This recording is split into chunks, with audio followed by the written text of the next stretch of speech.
Assalamualaikum warahmatullahi wabarakatuh. Sahabat sekalian, pada kesempatan kali ini kita akan belajar menafsirkan Al-Quran menggunakan bahasa Inggris karena ini adalah salah satu cabang dari Musabaqah Tilawatil Quran cabang tafsir yang dilombakan di Indonesia berjenjang mulai dari tingkat kecamatan, kemudian kabupaten, provinsi, dan nasional. Okay, so this video is for you if you have a dream to be a champion or to be the first place in this competition, which is interpretation of Al-Quran using English language. Dan kita akan mengkaji tafsir juz 12. Why? Mengapa? Karena untuk Musabaqah Tilawatil Quran yang diadakan pada tahun 2024, Musabaqah Tafsir Al-Quran di dalam bahasa Inggris yang dikaji adalah juz yang ke-12. So I hope this video have a big contribution for you, for the participant of MTT, khususnya pada cabang tafsir bahasa Inggris. For the first time, the judge will ask us about the vocabularies of the verse that you read. And now we will learn about the tafsir or the interpretation. Verse number 6. Okay.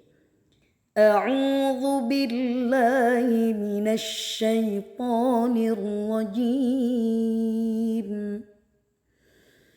بسم الله الرحمن الرحيم. وما من دابة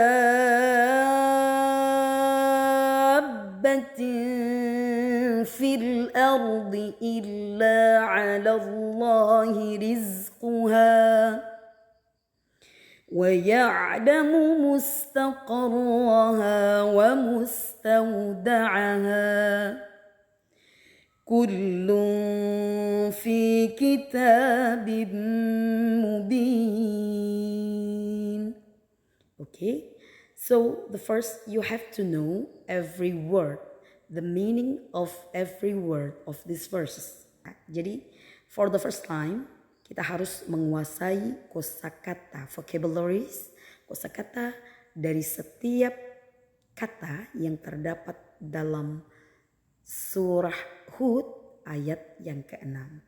So it means that because we have to understand the meaning in English language, so at the same time we study Arabic language, and then we have to know the meaning in Indonesian language.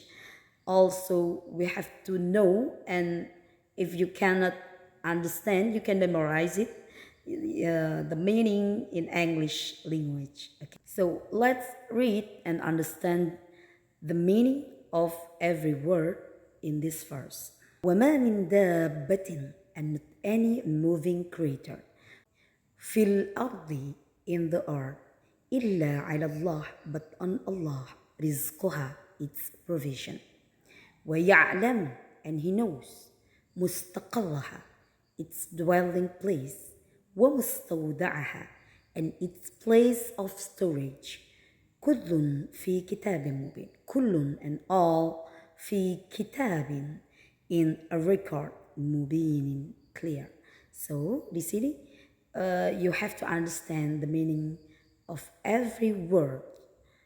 For example, the judge will ask you, what is the meaning of these vocabularies, gitu ya. Apa arti daripada beberapa mufradat atau kosakata ini? Maka ketika kamu ditanya dab, what is the meaning of dab?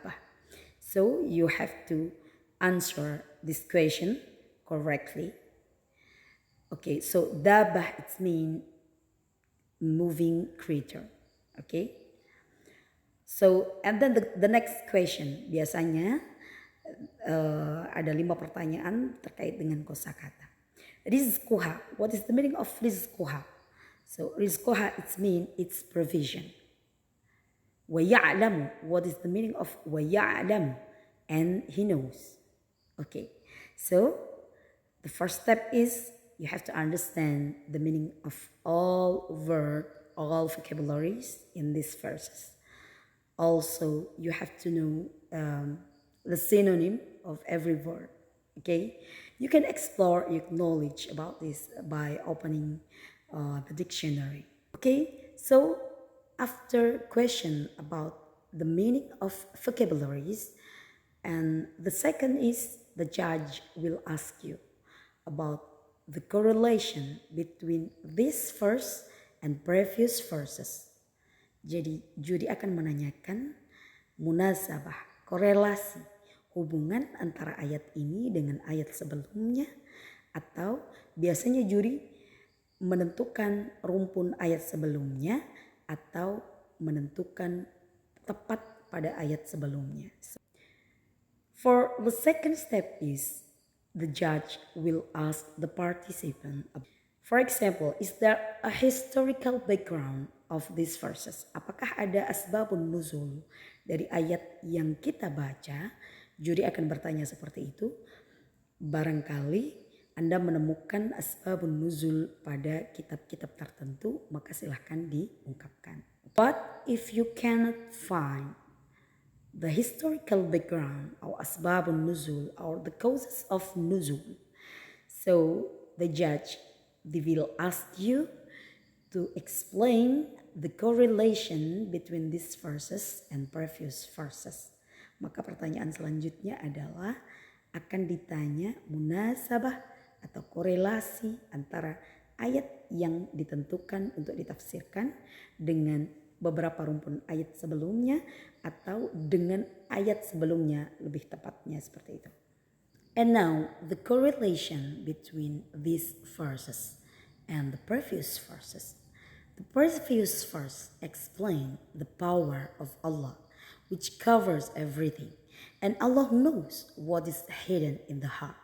So in this verse, Allah explains what humans should pay attention regarding their power and their knowledge, and what is related to live in various human lives.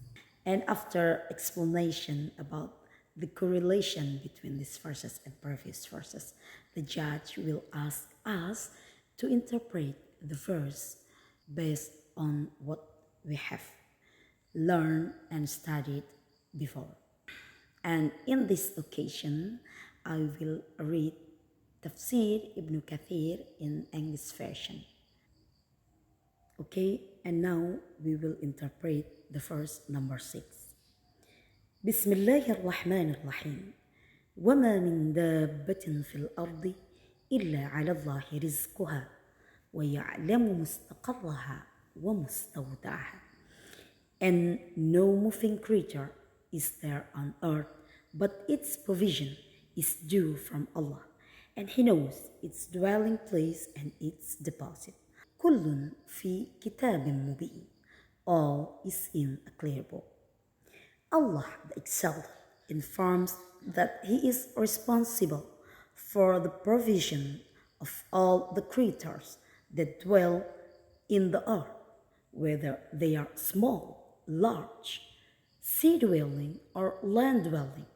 He knows their place of dwelling and their place of deposit. This means that Allah knows where their journeying will end in the earth and where they will seek shelter when they wish to nest. This place of nesting is also considered their place of deposit. Ali bin Abi Talha and others reported from Ibn Abbas that he said concerning the statement, وَيَعْلَمُ رِزْقُهَا, and He knows its dwelling place. It means where it resides. In reference to the statement mustaqarraha, it means and its deposit. He, Ibn Abbas, said, it means where it will die. Kullun fi kitabim mubin. All is in a clear book. You have to understand what you read for the interpretation, and the tips is you read it and you understand it and you can explain with your language. Kullun fi kitabim mubin. All is in a clear book. Allah informed us that all of this is written in a book with Allah that explains it in detail. This is similar to Allah's statement, أعوذ بالله من الشيطان الرجيم بسم الله الرحمن الرحيم وما من دابة في الأرض ولا طائر يطير بجناحيه إلا أمثالكم ما فرطنا في الكتاب من شيء ثم إلى ربهم يحشرون.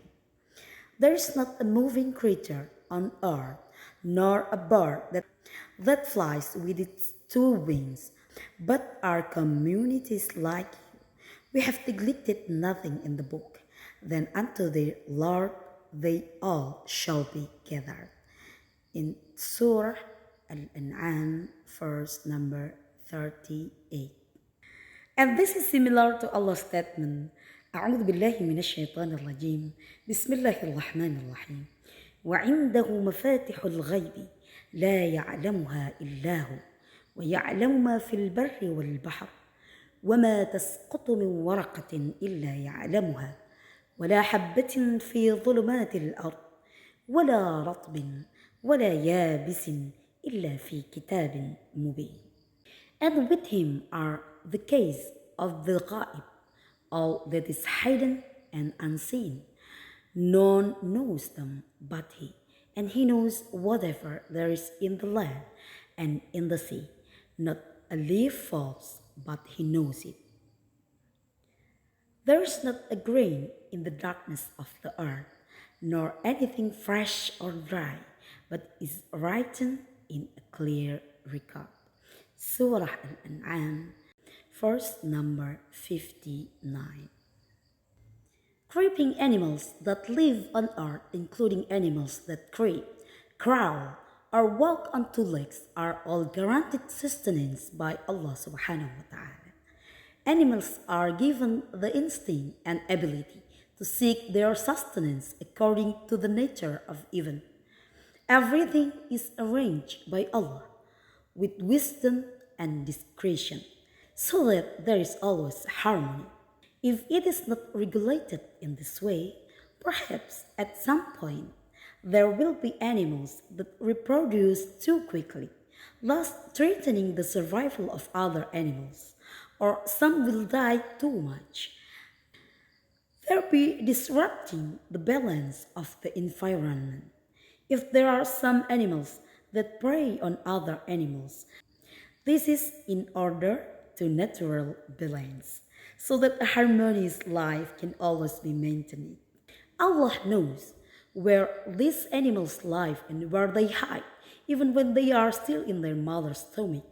In both places, Allah always guarantees their sustenance, and all of this has been recorded and arranged as neatly as possible in Lawh Mahfuz, which contains all the planning and implementation of the entire God's creation is complete and perfect. And after that, for the last question, the judge will ask us about the conclusion or the good lesson from the verse that we interpret before. So the conclusion of this verse is, all creatures on earth are guaranteed sustenance by Allah subhanahu wa ta'ala. And the second conclusion, provision of sustenance is determined from the mother's womb. However, humans must still make effort to seek their sustenance. Sadaqallahul Azim. Okay, thank you for your attention. Semoga memberikan pencerahan. Wassalamualaikum warahmatullahi wabarakatuh.